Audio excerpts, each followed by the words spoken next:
আজকে আমার কিছু কথা ব্যক্ত করা উচিত। গত কয়েকদিন ধরে অনেক নৃত্যনাট্য, নাট্যশৈলী, পটনাট্য, পুতুল নাচ সমস্ত কিছু আমি দেখে ফেলেছি। এইবার আমি একটা জিনিস নিয়ে একটু কথা বলবো।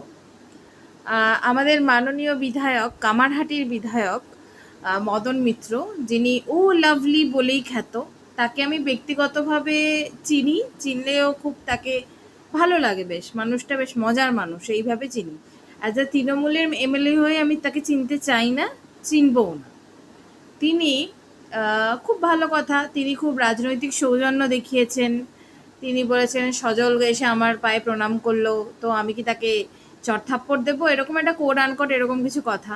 তিনি খুব ভালো রাজনৈতিক সৌজন্যতা, খুব ভালো কথা, এবং সব থেকে বড় কথা যেটা খুব ইম্পর্টেন্টলি, যেটা তৃণমূলের আর্ধেক শয়তানরাই মানছে না, মানে বেশিরভাগ লোকই মানছে, কারণ তৃণমূলের অন্দরে তো দলটার তো কিছু ছিল না, না?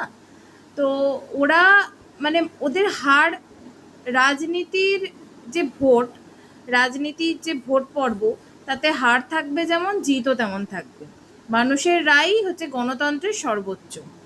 এবার সেটা মদন মিত্র খুব ভালো করে মেনে নিয়েছেন, এবং মেনে নিয়েও তিনি একটা এমন কথা বললেন, আমার ভীষণ মানে হাসি পেল। ইন্দিরা গান্ধীর কথা টেনে আনলেন। মাননীয় ইন্দিরা গান্ধীও তো একটা সময় ভোটে হেরে গেছিলেন। এটা তো রাজনীতির, এরকম তো পরিস্থিতি আসতেই পারে। ভাই, কাশ্মীরের রুল আর বগলের চুলের কি তুলনা হয়? আপনারা বলবেন কিন্তু এটা, আমি বলবো না। কোথায় কাশ্মীরের রুল আর কোথায় বগলের চুল?